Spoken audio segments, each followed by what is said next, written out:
नमस्कार दोस्तों, future point के YouTube चैनल पर आपका मैं हार्दिक अभिनंदन करता हूं। मैं दिनेश दादीज, जो रीट प्रतियोगी परीक्षा के लिए संस्कृत भाषा का अध्यापन आपको करवाऊंगा, जिसमें आज हम संस्कृत के बारे में सामान्य जानकारी लेते हैं। सामान्य जानकारी देखिए, संस्कृत भाषा सबसे प्राचीन भाषा है और सभी भाषाओं की जननी कहलाती है।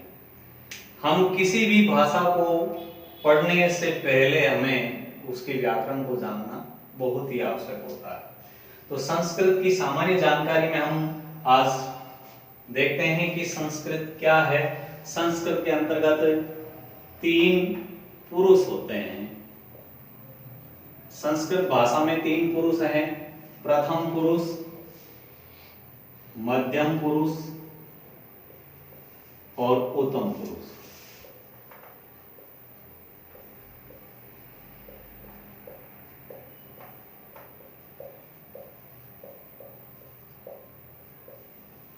प्रथम पुरुष में सर्वनाम शब्द जैसे तत् शब्द पुल्लिंगे स, तौ, ते। इसी प्रकार स्त्रीलिंग में सा, ते, ता। नपुंसकलिंग के तत्, ते, तानि। इन सर्वनाम शब्दों के साथ साथ प्रथम पुरुष में संज्ञा शब्दों का प्रयोग भी होता है। संज्ञा शब्द, संज्ञा का अर्थ होता है नाम, किसी व्यक्ति विशेष का नाम। जैसे अगर वाक्य में आपके राम पढ़ता है, ये वाक्य आ गया, तो राम शब्द को हम प्रथम पुरुष में लेंगे। सीता खेलती है तो सीता प्रथम पुरुष में आएगी। तो संज्ञा शब्द में जैसे राम, सीता, गीता इत्यादि जो भी हैं वो सब के सब आपके प्रथम पुरुष में आते हैं। दूसरा पुरुष है आपका मध्यम पुरुष। मध्यम पुरुष में संस्कृत के सर्वनाम शब्दों में युष्मत् शब्द जो मध्यम पुरुष में प्रयुक्त में आते हैं: त्वम, युवाम और यूयम।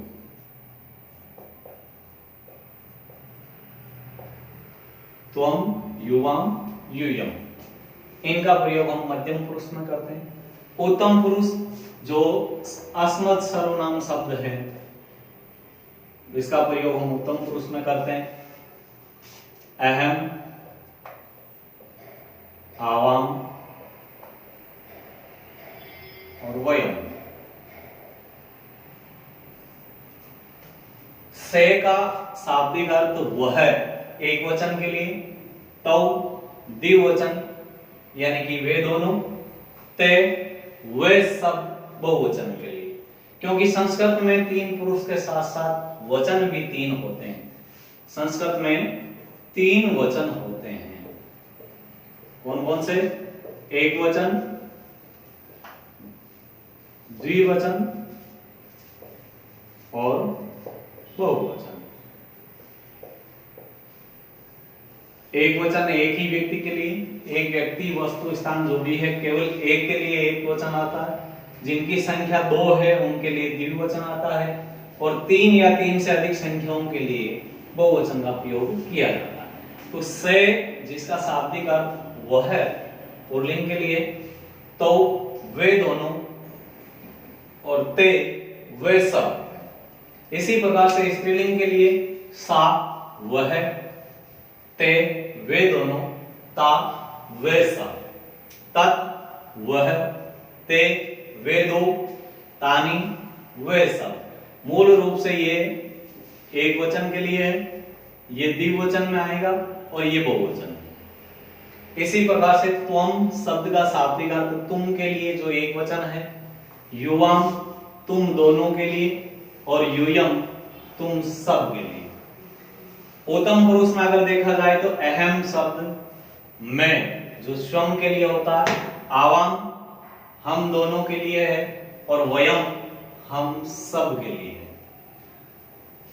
प्रथम पुरुष हिंदी का अन्य पुरुष है। अन्य पुरुष सर्वनाम होते हैं, उसी प्रकार से प्रथम पुरुष है वो हिंदी का अन्य पुरुष है। मध्यम पुरुष जिसे हम हिंदी में श्रोतागण कहते हैं, यानी कि सुनने वाला, सुनने वाले के लिए जिसका प्रयोग किया जाता है वो मध्यम पुरुष है। उत्तम पुरुष जो वक्ता के लिए, वक्ता का अर्थ होता है बोलने वाला, यानी कि जो बोलने वाला अपने लिए उत्तम पुरुष का प्रयोग करता है। अब यही बात वचन के अंतर्गत देखा जाए तो एक वचन एक व्यक्ति के लिए, द्विवचन दो व्यक्तियों के लिए, और बहुवचन यानी तीन या तीन से जितनी भी संख्या अधिक है वो बहुवचन के रूप में प्रयुक्त होता है।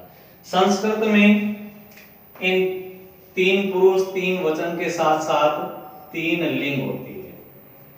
लिंग तीन होती है, जबकि हिंदी में दो होती है, पुल्लिंग और स्त्रीलिंग। जबकि संस्कृत में पुल्लिंग, स्त्रीलिंग और नपुंसकलिंग, इन तीन लिंगों का प्रयोग किया जाता है।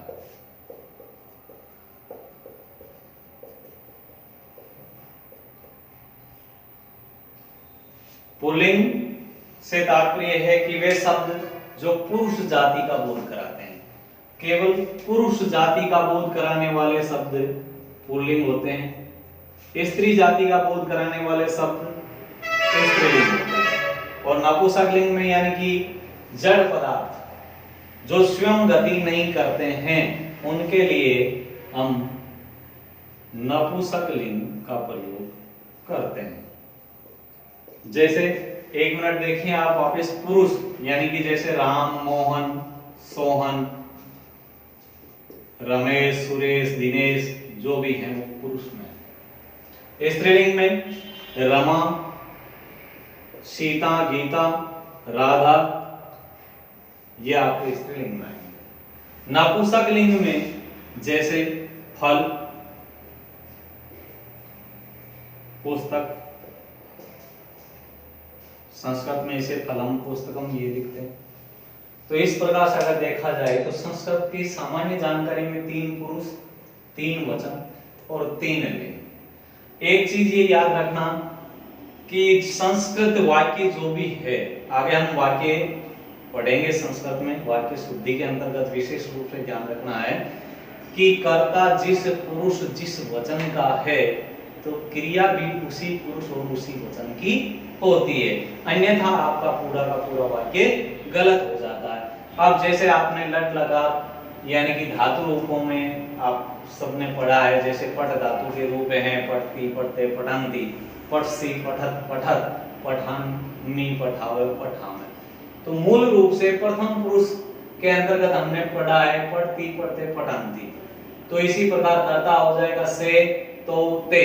तो से के साथ में पढ़ती आएगा, तो के साथ पठत और ते के साथ पठंती। तो आपका वाक्य पूर्ण रूप से सही है। ये तो पुल्लिंग के लिए। स्त्रीलिंग अगर आ जाता है जैसे वह पढ़ती है तो सा पढ़ती, वे दोनों पढ़ती है ते पठत, वे सब पढ़ती है तो ता पठंती। इसी प्रकार से मध्यम पुरुष में तुम पढ़ते हो, तुम पठसी, तुम दोनों पढ़ते हो, युवाम पठत, और तुम सब पढ़ते हो तो यूयम पठत। मैं पढ़ता हूं तो अहम पठामी, हम दोनों पढ़ते हैं तो आवाम पठावे, और हम सब पढ़ते हैं तो वयम पठामा। ये रूप बनता है। चलिए थोड़ा सा जानकारी लेते हैं हम धातु रूप के बारे में।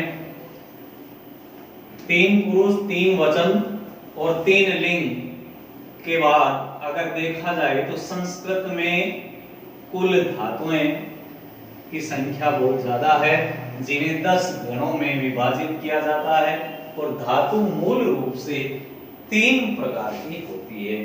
संस्कृत में धातु है वो धातु का क्रियापद से है, ये 3 प्रकार की होती है। आत्मनेपदी, परस्मैपदी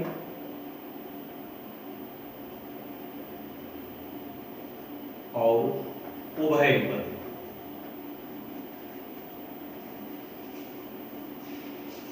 आत्मनेपदी, परस्मैपदी और उभयपदी। चलिए थोड़ी सी बात करते हैं कि आपने ये किताबों में पढ़ा है। अब प्रश्न ये आता है जैसे कि इनमें से निम्नलिखित धातुओं में से आत्मनेपदी कौन सी है, परस्मैपदी कौन सी। अब पर समस्या यहाँ पर आती है कि इन तीन धातुओं में से एक को अलग करना है।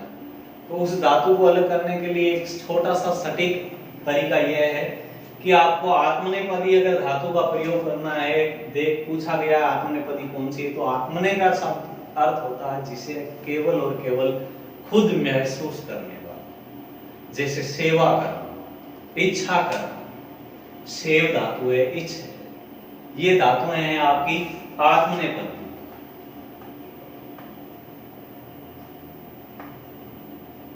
इन धातुओं का प्रयोग यानी कि जिसे केवल और केवल महसूस किया जा सकता है, और वह भी कौन, जो खुद महसूस करता है, दूसरों को दिखाई नहीं देती। जैसे राम अपने पिता की सेवा करता है, तो सेवा करना एक क्रिया है। सेवा सेव धातु से बनती है। इच्छा, इस धातु से इच्छा, मैं उत्तीर्ण होने की इच्छा करता हूं। इच्छा, इस धातु इच्छा है जिसे दूसरा महसूस नहीं कर सके, वो आत्मनेपदी। दूसरी धातु पे आपका परस्मैपदी। परस्मैपदी में आपको मूल रूप से ध्यान देना है कि पर का अर्थ होता है जिसे दूसरे भी देख सकते हैं। तो पर धातु में जैसे मूल रूप से पठ धातु, आप पढ़ रहे हो, भले आप मौन पठन कर रहे हो, लेकिन दूसरे लोग आपको देख तो सकते हैं, महसूस कर सकते हैं। लिख, आपके द्वारा लिखी गई बात को दूसरे भी तो पढ़ सकते हैं। इस प्रकार से आत्मनेपदी और परस्मैपदी का आप भेद कर सकते हैं।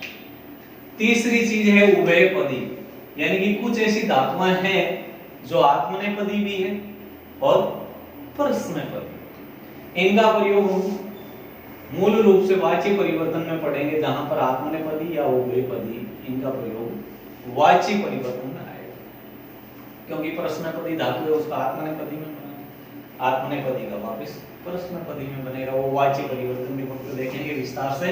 उभयपदी में जैसे क्री धातु है, क्री का शाब्दिक अर्थ होता है करना। अगर परस्मैपदी के अंतर्गत हम इसका क्रिया रूप बनाते हैं तो करोति, ये रूप बनेगा, लट लकार प्रथम पुरुष एकवचन। और अगर इसी प्रकार से आत्मनेपदी के रूप में प्रयोग में किया जाता है क्री धातु का, तो शब्द बनेगा क्रियते। इस प्रकार से संस्कृत में ये तीन धातुएं होती है, आत्मनेपदी, परस्मैपदी और उभयपदी। आत्मने का मतलब जिसे हम खुद महसूस कर सकें, वो आत्मनेपदी है। दूसरी चीज है परस्मैपदी, जिसे केवल हम ही नहीं बल्कि दूसरे भी महसूस कर सकें, वो धातु आपकी परस्मैपदी है। और तीसरी चीज है जो दोनों ही रूपों में प्रयोग में ली जाती है, वो आपकी उभयपदी। अब चलते हैं संस्कृत के अंतर्गत आप धातु क्रिया है वो आगे पढ़ेंगे अगले वीडियो में हम, और इसकी थोड़ी सी जानकारी लें तो संस्कृत के अंदर लकार यानी कि जिसे काल कहते हैं, लकार, काल, अंग्रेजी में जिसे टेंस कहा जाता है, संस्कृत में कुल लकारों की संख्या। देखिए प्रश्न बनता है कि संस्कृत में कति लकारा संधि, कति लकारानी संधि, कुल लकार कितने हैं, तो उनकी संख्या होती है 10। जबकि हमारे पाठ्यक्रम यानी कि रीट लेवल के लिए और कक्षा 10 तक का पाठ्यक्रम है जिसमें 5 लकार पढ़ने पड़ेंगे हमें। तो वो मूल रूप से जैसे लट लकार जिसका शाब्दिक अर्थ वर्तमान काल से है, वर्तमान काल, जो वर्तमान समय प्रदर्शित करता है वो लट लकार है। दूसरा है आपका लिट लकार, जो और निकट आने वाले भविष्य के बारे में यानी भविष्यत काल के लिए प्रयोग में लिया जाता है, वो आपका लिट लकार है। तीसरा लकार है लंग लकार, जिसे हम भूतकाल कहते हैं, यानी कि जो समय व्यतीत हो चुका है उसके बारे में जानकारी देने वाला काल आपका भूतकाल है। और फिर है आपका लोट लकार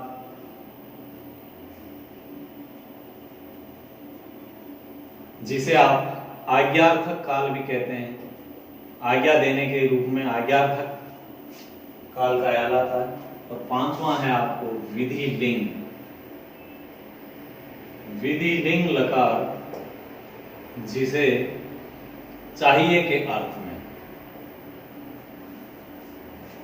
प्रयोग में लिया जाता है। अब जैसे मान लीजिए कि ये 5 लकार हैं, इन पांचों लकारों के धातु रूप आपको एक धातु के अगर आप 5 लकार के रूप याद करते हैं तो बाकी की पूरी धातुएं आप चाहे आत्मनेपदी की हो या प्रश्नपदी की, दोनों की एक एक धातु याद करना है। जैसे पठ धातु के रूप बनते हैं वर्तमान काल में पठति, पठत और पठन्ति। प्रथम पुरुष एक वचन पठती, द्विवचन पठत और बहुवचन पठन्ति। पठति, पठत, पठन्ति, पठसि, पठत, पठत, पठामि, पठाव, पठामि, ये धातु रूप है।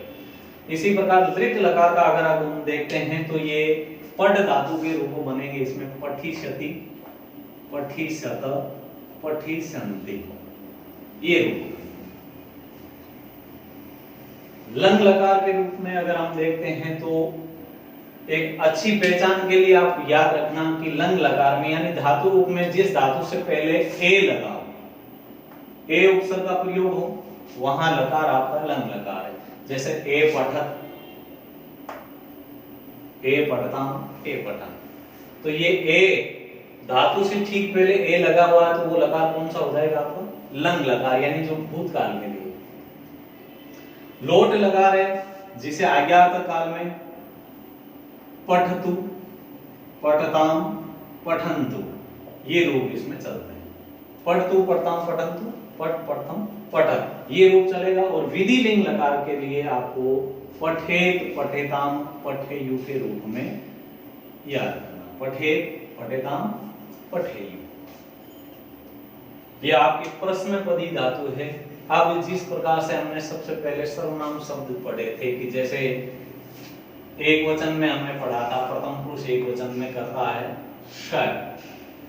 से के साथ में हम वाक्य के अंतर्गत जैसे इसी पठ धातु को रूप में लेते हैं तो से के साथ में प्रथम पुरुष एक वचन का धातु रूप यानी लट लगा का रूप आपको बनाना है तो आप क्या करेंगे? से पठती। अगर तो इसका शाब्दिक अर्थ होता है वह पढ़ता है, वह पढ़ता है। इसकी संस्कृत क्या बनेगी? से पठती। इसी प्रकार से अगर मान लीजिए कि आपसे पूछा जाता है कि वे दोनों पढ़ते हैं तो उसके लिए आपको संस्कृत बनाएंगे। वे दोनों को संस्कृत में कहते हैं तौ पठत, क्योंकि अब तौ के साथ में पठत का प्रयोग किया गया है। किस लिए? क्योंकि तौ प्रथम पुरुष द्विवचन है तो इसके साथ में क्रिया भी प्रथम पुरुष द्विवचन होगी। इस बात को गांठ बांध करके याद रखना है कि संस्कृत के अंदर कर्ता जिस पुरुष वे वचन का है तो क्रिया भी उसी पुरुष और वचन की होगी। ये आपको हर जगह पर आपको मिलेगी, चाहे धातु रूप में देखिए या शब्द शुद्धि में। वाक्य शुद्धि के अंतर्गत आपसे अशुद्धि संशोधन किया जाता है, वहां पर भी आपसे प्रश्न यही पूछा जाता है जिसमें अधिकांशतः अमूमन ये देखा जाता है कि कर्ता द्विवचन है तो क्रिया एक वचन दे रखी है जिसे हम सही करके आ जाते हैं, वो वहां पर हमारी गलती होती है। कर्ता को देखिए आप, कर्ता एक वचन है तो क्रिया भी एक वचन, कर्ता द्विवचन है तो क्रिया द्विवचन और कर्ता अगर बहुवचन है तो उसके साथ में बहुवचन। लेकिन साथ ही साथ पुरुष का भी ध्यान रखना है। जैसे अहम शब्द आ गया, वाक्य आ गया मैं पढ़ता हूं, इसकी संस्कृत होगी मैं पढ़ता हूं। वाक्य की संस्कृत होगी, आपको 4 ऑप्शन दे रखे हैं जिसमें चारों में कर्ता अहम ही है, अहम। लेकिन यहां पढ़ती, पठत, पठसी, पठामी, ये 4 ऑप्शन है। तो अहम क्या है? उत्तम पुरुष एक वचन है तो इसके साथ में क्रिया क्या होगी? उत्तम पुरुष एक वचन यानी कि पठामी, अहम के साथ में पठामी होगी। अब अधिकांश लोग ये कह रहे हैं कि जैसे अहम आपने पहले ये लिखा था, यहाँ आप अहम लिख रहे हैं, तो थोड़ी सी इसमें एक जानकारी दे रहा हूं आपको कि अहम शब्द का जो मैं हलंत है, अर्ध अक्षर है, इसका प्रयोग हम कब करते हैं कि जब इसके बाद में कोई स्वर वर्ण हो। स्वर वर्ण होने पर ही हम इसका प्रयोग करते हैं। अगर व्यंजन वर्ण होगा तो इस में का अनुस्वार हो जाता है। चलिए दोस्तों, आगे की जानकारी के लिए आप फ्यूचर पॉइंट की यूट्यूब चैनल को देखते रहिए। अगला वीडियो तुरंत लेकर के आ रहा हूं, तब तक के लिए नमस्कार।